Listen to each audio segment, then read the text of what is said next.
आज हमने भारत के शेयर बाजार में देखा कि काफी गिरावट आई। हमने देखा सेंसेक्स जो है 1000 पॉइंट से नीचे जो है एक टाइम पे हुआ। हमने देखा कि निफ्टी भी 250 पॉइंट से ज्यादा गिरी। तो निफ्टी और सेंसेक्स में हमने 1% से भी ज्यादा गिरावट देखी आज के ट्रेड सेशन में।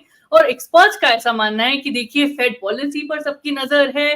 डोनाल्ड ट्रंप जो है जब टेक ओवर करेंगे और वो क्या पॉलिसीज लाएंगे अमेरिका में, उसका क्या असर होगा पूरे विश्व में, खासकर भारत में, वो भी एक तरह से उस पर भी नजर है। तो ये एक मानना है, लेकिन इसको ज्यादा डिकोड करने के लिए हमारे साथ हैं सीनियर बिजनेस इकोनॉमिस्ट संचिता मुखर्जी, हमारे साथ हैं आनंद लड्डा, ये फाउंडर है इन्वेस्ट आज फॉर कल के। बहुत धन्यवाद आप दोनों को आपके समय के लिए। आनंद, जो लोग ये सोच रहे हैं कि देखिए आज हमने शेयर बाजार में इतनी गिरावट क्यों देखी, आप उनको क्या कहेंगे? देखिए, सबसे पहले ना मार्केट एक बहुत ही स्मार्ट एनिमल है। ये आपको हर बार अपनी करेक्शन का कोई ना कोई बहाना दे देगा ताकि आप सेटिस्फाई हो जाए कि जो हो रहा है वो सही हो रहा है। बट इवेंचुअली जो करना है मार्केट को वो more from a valuation perspective होता है। अभी जो मार्केट में करेक्शन चल रहा है ये सिर्फ इंडियन मार्केट में नहीं, वर्ल्ड ओवर चल रहा है। चाइना का मार्केट अंडर परफॉर्म कर रहा है, इवन दो वहां पे बहुत अच्छे फ्लोज, 5 लाख करोड़ के ऊपर के फ्लोज आ गए। कुछ कह रहे हैं कि इंडिया से पैसा चाइना में जा रहा है। अगर वो चाइना में जा रहा है और चाइना का मार्केट इतना ही अच्छा है तो वो बेटर परफॉर्म करना चाहिए था। सो ये चीज तो हमारी नलीफाई हो जाती है। सेकंड, यूएस की बात हो रही है कि यूएस में पैसा वापस जा रहा है इसलिए इंडिया में करेक्शन आ रहा है। अगर ऐसा हो रहा होता तो यूएस मार्केट 2020 के बाद पहली बार ऐसा हुआ है कि back to back 7 days Dow Jones down है। तो ऑब्वियसली ये वाला भी फैक्टर आपका नल डाउन होता है। मेजॉरिटी फैक्टर अभी काम कर रहा है यूएस फेड से रिलेटेड। फेड की पॉलिसी में इंटरेस्ट रेट कट सबने एक्सपेक्ट कर रखा है कि 25 बिप्स का आएगा, but at the same time hawkish view आएगा कि आगे जाके हम और रेट कट कर पाएंगे। इसकी एक्सपेक्टेशन कम है बिकॉज इन्फ्लेशन कंट्रोल में नहीं है। ये ऐसी कुछ कमेंट्री अभी तक एक्सपेक्टेड है जिसकी वजह से थोड़ी प्रॉफिट बुकिंग यहाँ पे देखी जा रही है इवेंट से पहले जो यूजुअल होता है। More than that 22 other countries जैसे रशिया हो गया, यूके हो गया, वहां की भी पॉलिसीज आने वाली है, वो इसी वीक आने वाली है। सो वर्ल्ड ओवर जितनी भी रेट कट के रिलेटेड न्यूज है या रेट कट होगा नहीं होगा, इन्फ्लेशन का डेटा क्या होगा, वो सारी की सारी न्यूज का डेटा हमारे को इसी वीक में आने वाला है, जिसकी वजह से हम एक बार थोड़ा सा स्लाइड डाउन देख रहे हैं, प्रॉफिट बुकिंग देख रहे हैं। लास्ट फ्राइडे भी हमने देखा कि अचानक से मार्केट डिप मारा था और सेकेंड हाफ में एक बहुत बड़ा बाउंस बैक आ गया। ऐसा लगा कि अचानक से किसी ने बाइंग करी, शाम का डेटा देखा तो एफआईएस की बाइंग थी, पर क्या वो कंटिन्यू हो पा रही है, नहीं हो पा रही, that is a big question, जिसकी वजह से अभी मार्केट में वॉलेटिलिटी का माहौल थोड़ा सा ज्यादा हो रखा है। तो इस चीज को आपको बैक ऑफ द माइंड रखना पड़ेगा। जी बिल्कुल संचिता, क्या आप सहमत हैं और आप क्या कहेंगी कि आज जो हमने मार्केट्स में गिरावट देखी है उसका कारण क्या है? जी साक्षी, नमस्कार। और मैं बिल्कुल सहमत हूँ जो आनंद ने अभी कहा है। अगर आप अक्टूबर का डेटा देखोगे, यूएस इलेक्शंस का जो इलेक्शन आउटकम आया था, जहां पे Trump won as the US president elect, उस अक्टूबर के मंथ में इंडिया में हेवी सेलिंग हुई थी, मैसिव। और उसकी और नवंबर में अगर आप देखोगे तो काफी फ्लैट रहा मार्केट, क्योंकि अभी और दिसंबर में एफआईआईज ने काफी हद तक एक्चुअली बाइंग किया है इंडियन इक्विटीज में, जो ऑलरेडी मैसिव सेलिंग हुई थी अक्टूबर एंड पार्टली नवंबर में। ये क्यों हो रहा है? क्योंकि एसेंशियली इसका एक ही कारण है। ट्रम्प ने इलेक्शंस में काफी प्रोमिसेस किए थे कि यूएस में टैक्स कट करेंगे, रेगुलेटरी एस्पेक्ट को कम करेंगे, इंपोर्ट जो गुड्स इंपोर्ट होते हैं उन पे हाई टैरिफ्स लगाएंगे ना। ये सब वो कितना फॉलो थ्रू कर पाते हैं प्रेसिडेंट होने के बाद, कितना एक्चुअली यूएस इन्फ्लेशन को कितना ज्यादा अफेक्ट करेगा, उनकी कॉस्ट ऑफ गुड्स को कितना ज्यादा अफेक्ट करेगा, ये तो देखने वाली बात है। ओनली टाइम कैन टेल कि एक्चुअली में कैसे पैन आउट होगी।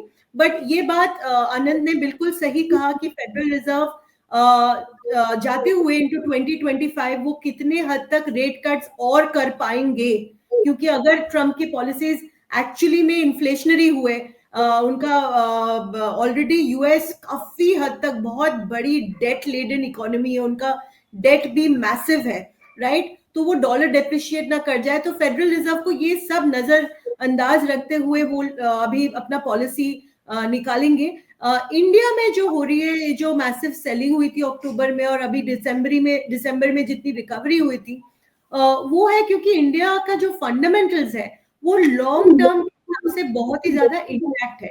क्या हुआ है कि लास्ट 2 साल में वैल्यूएशंस काफी बढ़ चुकी है, बिकॉज इंडिया में बहुत सारा पैसा आया है into the stock market last 2 years. So जितने भी रिटर्न्स बने हैं इन्वेस्टर्स को काफी अपफ्रंटेड हो गए, डॉलर अप्रिशिएट हुआ है फिलहाल, तो काफी एफआईआईज ने प्रॉफिट बुकिंग करके यूएस इक्विटीज में लगाया है। But having said that, India में जब भी एक टाइम करेक्शन आता है या 5% या 10% प्राइस करेक्शन भी आता है, आप massively DII domestic institutional investors की बाइंग देखते हो, FIIs दोबारा आके बाय करते हैं, तो ये मोमेंटम रहती है। नेक्स्ट 6 मंथ्स रहेगी, बट लॉन्ग टर्म के हिसाब से इंडिया तो फंडामेंटली बुल रन मार्केट है। जी, भारत के जो लॉन्ग टर्म फंडामेंटल्स हैं वो इंटैक्ट हैं, क्या आप सहमत हैं आनंद? और सबसे ज्यादा जो लोग ये देख रहे हैं कि देखिए, हमें आप बताइए कि कौन से सेक्टर्स पर हम नजर रखें, चाहे वो नियर टर्म में हो या मीडियम से लॉन्ग टर्म में हो। अब याद रखिए 2025 दूर नहीं है, तो आप दर्शकों को क्या एडवाइस देना चाहेंगे? देखिए, सबसे इंपॉर्टेंट स्टॉक मार्केट में होता है कि अर्निंग्स आ रही नहीं आ रही। स्टॉक मार्केट इवेंचुअली अर्निंग्स पे डिपेंड करता है। लास्ट क्वार्टर की अर्निंग्स अच्छी नहीं थी, अब जनवरी की अर्निंग्स पे डिपेंड करेगा कि हम लोग यहाँ से क्या वापस से बुल रन देख रहे हैं या नेक्स्ट हम कंसोलिडेशन में जा रहे हैं। तो वॉलेटिलिटी आप जनवरी में जितनी अभी आपने नवंबर में देखी थी उतनी एक्सपेक्ट कर सकते हैं। इसीलिए सेक्टर्स की मैं कुछ बात कर लूंगा, उससे बेटर ये भी होता है कि आप अपनी डबल डाउन SIPs कर दे। अगर आपका 5 साल के ऊपर का टाइम होराइजन है तो ये वॉलेटाइल समय पे अच्छा होता है। आपकी SIPs में आपको ज्यादा यूनिट्स मिलते हैं, आप ज्यादा पैसा तो इतना ही लगाते हैं बट यूनिट ज्यादा करते रहते हैं। तो इनिशियली आपको म्यूचुअल फंड्स में पहले 5 साल सिर्फ यूनिट्स कलेक्ट करने होते हैं, तो आप यूनिट्स अभी ज्यादा कलेक्ट कर सकते हो। तो इस चीज को ध्यान रखिएगा।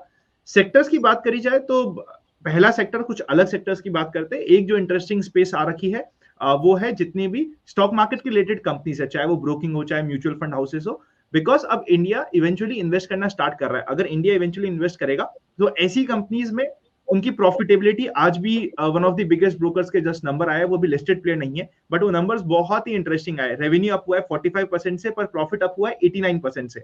सो बहुत अच्छे अच्छे फिगर्स हमारे सामने आ रहे हैं। तो ये एक सेक्टर हमारा फोकस में रह सकता है। एवरग्रीन सेक्टर है इंडिया के लिए। जब भी इंडिया में बैंकिंग अच्छा करती है, यूजुअली हमने मार्केट को अच्छा करते देखा है, तो इसलिए बैंकिंग और इंफ्रा एवरग्रीन सेक्टर्स हो जाते हैं जहां पे हमारा फोकस रहना ही चाहिए। ऑन एवरीडे फोकस जा सकता है। और टेक्निकल कॉल की जैसे हमने इन्वेस्टमेंट एज अ सेक्टर भी यहाँ पे डिस्कस कर लिया। जी बिल्कुल संचिता, आप क्या सहमत हैं? आप कौन से सेक्टर्स पर बुलिश हैं, चाहे वो नियर टर्म में हो या मीडियम से लेकर लॉन्ग टर्म की बात हो? 2025 पे जो लोग अपना स्टॉक मार्केट्स में और सेक्टर्स पे नजर रखना चाहते हैं, 2025 अब दूर नहीं है, तो उनको आप क्या सजेस्ट करेंगे? Thank you Sakshi. सेक्टर्स के पहले मैं तो थोड़ा कैप्स की बात करूंगी, मार्केट कैपिटलाइजेशन।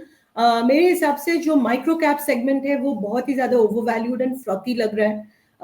जो मिड कैप सेगमेंट है वो भी ओवरवैल्यूड है। वैल्यू रहती है आपका लार्ज कैप सेगमेंट में, और स्मॉल कैप, जिसको हम स्मॉल कैप डिफाइन करते हैं, वो काफी बड़ा यूनिवर्स है। उसमें जो कंपनीज अच्छे कर रहे हैं कल की तारीख में वो मिड कैप के स्लॉट में आ जाएंगे। तो स्मॉल कैप और लार्ज कैप में थोड़ा बहुत वैल्यूएशंस कंपेलिंग अच्छे लग रहे हैं। हैविंग सेड दैट, इस इकोनॉमी में जैसे आनंद ने कहा, financial service, banking, I would say IT भी, क्योंकि ट्रम्प ट्रेड्स के बावजूद इंडियन IT सर्विसेज में, IT कंप्यूटर सॉफ्टवेयर हार्डवेयर में जो हमने FDI इन्फ्लोज देखे हैं वो काफी स्टेलर है। यहाँ पर कितनी ज्यादा कंपनीज अपने GCCs खोल रहे हैं, बैक ऑफिसेस खोल रहे हैं। So definitely IT sector, financial services, इसमें ज्यादा ओवरवैल्यूएशन भी नहीं हुई है because of the entire credit regulations जो हुई है इंडिया में। अगर आप सीमेंट में देखोगे, कंस्ट्रक्शन में देखोगे, वहां पे भी वैल्यूएशंस काफी ठीक ठाक नजर आ रहे हैं। इंफ्रास्ट्रक्चर, एवरग्रीन, इसमें इंफ्रास्ट्रक्चर में काफी फोकस भी होगी, पब्लिक कैपेक्स की, पब्लिक स्पेंडिंग गवर्नमेंट इन पे स्पेंड करेगी, क्योंकि इंफ्रास्ट्रक्चर से ही गवर्नमेंट का मानना है कि अनएम्प्लॉयमेंट को एड्रेस किया जा सकता है, GDP ग्रोथ को मीनिंगफुल तरीके से एड्रेस किया जा सकता है। सो डेफिनेटली इंफ्रास्ट्रक्चर में, so these are the sectors जो मैं इन पे मैं लॉन्ग टर्म बेसिस पे बुलिश रहूंगी। जी बिल्कुल, काफी सारे ऐसे सेक्टर्स हैं जिन पर नजर रखनी चाहिए, चाहे वो नियर टर्म हो, मीडियम टर्म हो या लॉन्ग टर्म। बहुत धन्यवाद आप दोनों को आपके समय के लिए और हमारे व्यूअर्स के साथ अपने थॉट्स शेयर करने के लिए। Thank you so much.